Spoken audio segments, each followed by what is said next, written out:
Hello friend, नमस्कार। स्वागत है आपका एक बहुत ही इम्पोर्टेंट, इंटरेस्टिंग, यूजफुल वीडियो के साथ। अभी हम डिस्कशन करने जा रहे हैं आपका जो अभी मिशन सीटेट करके हम आपके लिए सीडीपी का टॉपिक, मैथ का टॉपिक ला रहे हैं। उसी के अंतर्गत आज यह सीडीपी का क्लास नंबर 7 है। क्लास नंबर 6 तक इससे पहले हम अपलोड कर चुके हैं। अगर नहीं देखें तो उसका लिंक हम आपको डिस्क्रिप्शन में प्रोवाइड कर देंगे, वहां से आप 1 to 6 क्लास उसका देख सकते हैं। आज यह आपका क्लास नंबर 7 है सीडीपी का। तो वीडियो में बने रहिए, ज़्यादा से ज़्यादा शेयर कीजिए। यह आपके हर एक एग्ज़ाम में यूजफुल होने वाला है। हर एक एग्ज़ाम कहने का यहाँ मतलब है आपका जो कि टेट से रिलेटेड, टीचर एबिलिटी टेस्ट से रिलेटेड जो भी एग्ज़ाम अभी आपका होने वाला है, उस हर एक तरह के एग्ज़ाम में आपको यह इम्पोर्टेंट रहेगा। क्योंकि इस तरह का प्रश्न जो है लगभग एग्ज़ाम में पूछा जाता है। लेकिन खास करके यह टॉपिक जो अभी हम आपको प्रोवाइड कर रहे हैं, यह सीटेट जो जुलाई का नोटिफिकेशन आएगा उसके लिए है। तो यह सीटेट के लिए तो इम्पोर्टेंट है ही, और जो एग्ज़ाम अभी होने वाला है उसके लिए भी आपका यह इम्पोर्टेंट है। इसलिए आप लोग निश्चित रूप से पूरा वीडियो देखिए और ज़्यादा से ज़्यादा शेयर कीजिए। चैनल पर पहली दफ़ा आए हैं तो सब्सक्राइब भी कर लीजिए, क्योंकि इस तरह की इम्पोर्टेंट जानकारी, इस तरह के इम्पोर्टेंट टॉपिक हम लगातार आपके लिए लाते रहते हैं। तो चलिए आगे बढ़ते हैं प्रश्न की ओर और आपको पूरा प्रश्न दिखाते हैं। सबसे पहला प्रश्न है, विकास डैश से डैश की ओर बढ़ता है। विकास किससे किसकी ओर बढ़ता है? देखिए, जटिल से कठिन। जटिल तो एक को ऑटोमेटिक कठिन हो गया, और इससे कठिन यह पॉसिबल नहीं है। विशिष्ट से सामान्य, यह भी पॉसिबल नहीं है। सामान्य से विशिष्ट रहता तो इस पर विचार किया जा सकता था, लेकिन विशिष्ट से सामान्य, विकास जो है पहले विशिष्ट नहीं होगा, ठीक है। साधारण से आसान, आसान से जो है विशिष्ट हो सकता है, साधारण से आसान नहीं हो सकता है।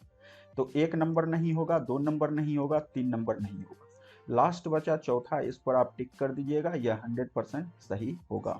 देखिए, सामान्य से विशिष्ट, सामान्य हो गया साधारण, और इससे विशिष्ट की ओर यह प्रक्रिया चलती है। विकास की प्रक्रिया सामान्य से विशिष्ट की ओर चलती है। आप लोग भी ऑप्शन को अच्छे से पढ़ेंगे, डायरेक्ट आप लोग आंसर पर आ सकते हैं। बिल्कुल इसी तरह का सिंपल प्रश्न पूछा जाता है, ठीक है, खास करके सीटेट के एग्जाम में। और आने वाला भी टेट रहेगा तो उसमें भी थोड़ा सा आप लोग ऑप्शन को जो है क्लिक जैसे कीजिएगा, उससे जो है बहुत ज़्यादा फायदा मिलेगा। और लगातार जिस तरह से हम लोग प्रैक्टिस करेंगे सेट का, तो इससे और प्रक्रिया आसान होगी, ठीक है। वीडियो में बने रहिए, ज़्यादा से ज़्यादा शेयर कीजिए। चैनल पर पहली दफ़ा आए तो सब्सक्राइब कर लीजिए। चलिए आगे बढ़ते हैं नेक्स्ट प्रश्न की ओर। पियाजे के अनुसार 2 से 7 वर्ष के बीच का एक बच्चा संज्ञानात्मक विकास की डैश अवस्था में है। ऑप्शन 4 है, ठीक है। अवस्था पहले देखते हैं हम लोग। पहला अवस्था है संवेदी गतिक। संवेदी गतिक अवस्था जो होता है, यह होता है आपका 0 से 2 वर्ष, ठीक है। संवेदी गतिक अवस्था 0 से 2 वर्ष। इसके बाद दूसरा अवस्था है पूर्व संक्रियात्मक।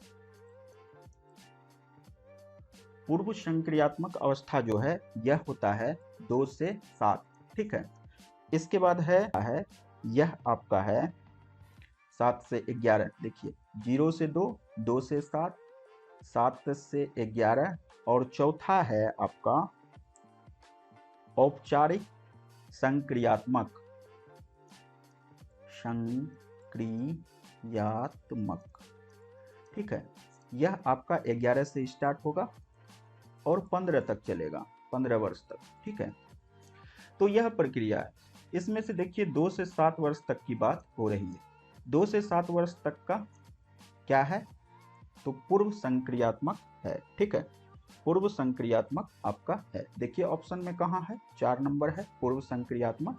इस पर आप टिक कर सकते हैं। और यह चारों जो है, संवेदी गतिक 0 से 2 वर्ष, पूर्व संक्रियात्मक 2 से 7, मूर्त संक्रियात्मक 7 से 11, औपचारिक संक्रियात्मक 11 से 15। इसको याद रख सकते हैं। इससे जो है आपका इससे रिलेटेड जो भी प्रश्न आएगा वह हल हो जाएगा, ठीक है। पियाजे साहब के थ्योरी में जो है लगभग हर एक टेट में इसका प्रश्न पूछा जाता है। संभवतः आपको इस बार के एग्जाम में भी यह प्रश्न देखने को मिलेगा। इनका प्रश्न देखने को इस टाइप का मिलेगा। 2 से 7 वहाँ नहीं देके 0 से 2 दे सकता है, तो संवेदी गतिक वहाँ टिक कर दीजिएगा। ठीक है, चलिए आगे बढ़ते हैं नेक्स्ट प्रश्न की ओर। बच्चे किस प्रकार सीखते हैं? नीचे दिए गए कथनों में से कौन सा इस प्रश्न के विषय में सही नहीं है? देखिए, नहीं है वाला बात यहाँ आ रहा है। ठीक है, बच्चे किस प्रकार सीखते हैं? बच्चा किस तरह से सीख सकता है? बच्चे तब सीखते हैं जब वे संज्ञानात्मक रूप से तैयार रहते हैं। सही है, संज्ञानात्मक रूप से तैयार रहते हैं, यह सही है। बच्चे अनेकों प्रकार से सीखते हैं। ठीक है, बच्चे अनेक प्रकार से सीखते हैं। वह खेल के भी सीख लेते हैं, पढ़ के भी सीख लेते हैं। बच्चे सीखते हैं क्योंकि वे स्वाभाविक रूप से प्रेरित होते हैं, यह भी ठीक है। बच्चे केवल कक्षा में सीखते हैं। देखिए, यहाँ केवल वाला जो है टैग वर्ड आ रहा है केवल, तो यह आपका नहीं होगा। ठीक है, तो नहीं वाला जो है इसी पर आना है हमको, तो यह देखिए बिल्कुल आपका सही है। तो आंसर आपका हो गया 4 नंबर। नहीं है इसलिए यहाँ जो है केवल वाला नकारात्मक में हो रहा है, इसलिए आपका आंसर 4 नंबर हो गया। नेक्स्ट प्रश्न की ओर चलते हैं। प्राथमिक विद्यालय के शिक्षक को अपने शिक्षार्थियों को अभिप्रेरित करने के लिए निम्नलिखित में से किस रणनीति को अपनाना चाहिए? ठीक है, प्राथमिक विद्यालय के शिक्षक को अपने शिक्षार्थियों को अभिप्रेरित करने के लिए निम्नलिखित में से किस रणनीति को अपनाना चाहिए? ठीक है, प्रत्येक गतिविधि के प्रेरक के रूप में प्रोत्साहन, पुरस्कार और दंड। देखिए, पुरस्कार और दंड जो है नकारात्मक रूप में यूज होता है, यह आपका नहीं होगा। ठीक है, बच्चे को उनकी रुचि के अनुसार अपने लक्ष्य निर्धारित करने और उन्हें पाने के उद्यम में सहायता करना, यह बिल्कुल सही बात है, सहायता करना चाहिए। ठीक है, तो यह एक पॉजिटिव सेंस में हो रहा है। और हम लोग ऑप्शन देख लेते हैं। पूरी कक्षा के लिए मानक लक्ष्य निर्धारित करना और उनकी उपलब्धि का आकलन, यह उपलब्धि का आकलन सही नहीं है। ठीक है, तो यह आपका नहीं होगा। प्रत्येक शिक्षार्थी में अंक लाने के लिए स्पर्धा को प्रोत्साहित करना, अंक लाने के लिए स्पर्धा जो है यह भी आपका नेगेटिव सेंस में यूज होता है। तो मात्र 2 आपका सही दिख रहा है, इसलिए आप 2 के साथ जा सकते हैं, यह आपका करेक्ट आंसर होगा। मध्य बाल्यावस्था में भाषा डैश के बजाय अधिक होती है, सामाजिकृत के बजाय अहं केंद्रित, जीववादी के बजाय सामाजिकृत, परिपक्व के बजाय और परिपक्व अहं केंद्रित के बजाय सामाजिकृत। देखिए, इसमें जो है मध्य बाल्यावस्था की बात हो रही है, बाल्यावस्था की बात नहीं हो रही है। ठीक है, तो यहाँ जो है भाषा आपका जो है सामाजिकृत के बजाय अहं केंद्रित होगा, पहला नंबर। क्यों होगा? क्योंकि जो है भाषात्मक विकास में बालक के अपने विचारों की अभिव्यक्ति के लिए भाषा का जानना और उनके प्रयोग से संबंधित योग्यताओं का विकास शामिल होता है। ठीक है, जो एक चरणबद्ध प्रक्रिया है। तो इस कारण से आपका सामाजिकृत के बजाय अहं केंद्रित होगा। ठीक है, डैश अधिक है, अहं केंद्रित अधिक। ठीक, तो पहले के साथ आप जा सकते हैं। बाल केंद्रित शिक्षा में शामिल है, क्या शामिल है? बाल केंद्रित शिक्षा में क्या शामिल हो सकता है? 4 ऑप्शन दिया हुआ है। बच्चे को एक कोने में बैठाना, बिल्कुल गलत है। प्रतिबंधित परिवेश में अधिगम, यह भी गलत है। वे गतिविधियां जिसमें खेल शामिल नहीं होते, ऐसा नहीं है। हर एक तरह की गतिविधियां होनी चाहिए। बच्चे के लिए हस्तपरक गतिविधियां, तो 4 नंबर जो है आपका बिल्कुल सही है, यह 3 नहीं होगा। तो चौथा नंबर से आप जा सकते हैं, यह बिल्कुल आपका करेक्ट है। ठीक है, तो चौथा नंबर यहाँ आपका आंसर हो जाएगा। तो इस तरह से आप लोग ऑप्शन की सहायता से भी प्रश्न को हल कर सकते हैं। यह सिर्फ आपके सीटेट के लिए ही उपयोगी नहीं है, अभी जितने भी एग्जाम आपके होने वाले हैं उसमें भी इस तरह का प्रश्न आपको देखने को मिल सकता है। ठीक है, चलिए नेक्स्ट प्रश्न की ओर चलते हैं। समावेशी शिक्षा मानती है कि हमें डैश के अनुरूप बदलना है। समावेशी शिक्षा जो है क्या मानती है, किसके अनुरूप बदलना है?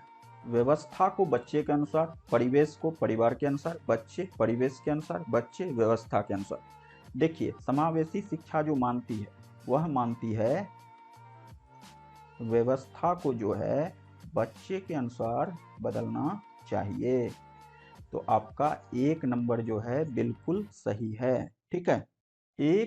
जब एक शिक्षक यह समझता है कि स्वाभाविक रूप से लड़के गणित में लड़कियों से अच्छे हैं, यह दर्शाता है कि अध्यापक, देखिए लड़का और लड़की की बात हो रही है, डायरेक्ट आप लोग लिंग जेंडर पक्षपाती के ऑप्शन से जा सकते हैं। वैसे 4 ऑप्शन है, 3 और पढ़ सकते हैं। शिक्षाप्रद तो नहीं होगा यह, सही दृष्टिकोण वाला तो यह इनका समझ नहीं है।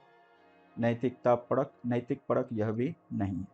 तो 1 नंबर बिल्कुल सही है, इसके साथ जा सकते हैं। यह लड़के लड़कियों की बात जहाँ है, इसमें जो है जेंडर रूढ़िवादिता की बात होती है, जेंडर पक्षपाती की बात होती है, तो इसके साथ आप लोग जा सकते हैं। ठीक है। नेक्स्ट प्रश्न की ओर चलते हैं। कक्षा अध्यापक ने राघव को अपनी कक्षा में अपने कीबोर्ड पर स्वयं द्वारा तैयार किया गया मधुर संगीत बजाते हुए देखा।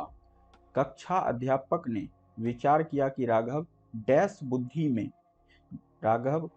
बुद्धि उच्च स्तरीय थी।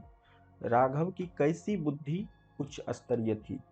शारीरिक गति बोधक यह नहीं होगा, संगीतमय, वह संगीत की ओर रुझान है उसका। ठीक है, संगीत बजाते हुए, मधुर संगीत बजाते हुए देखा, तो यह जो है संगीतमयी सही है, भाषाई नहीं है, स्थानिक नहीं है। ठीक है, तो 2 बिल्कुल करेक्ट है, 2 के साथ आप जा सकते हैं। ठीक, नेक्स्ट प्रश्न की ओर चलते हैं। निम्नलिखित में से कौन सा समाजीकरण का एक प्रमुख कारण है? समाजीकरण की जो मुख्य कारण है, यहाँ जो समाजीकरण का मुख्य कारण आपको दिखाई देगा वह है, समाजीकरण का मुख्य कारण कंप्यूटर नहीं है, आनुवंशिकता नहीं है, राजनीतिक दल नहीं है, परिवार बिल्कुल सही है। परिवार जो है यह समाजीकरण का एक प्रमुख कारण है। परिवार के साथ आप जा सकते हैं, यह बिल्कुल सही है।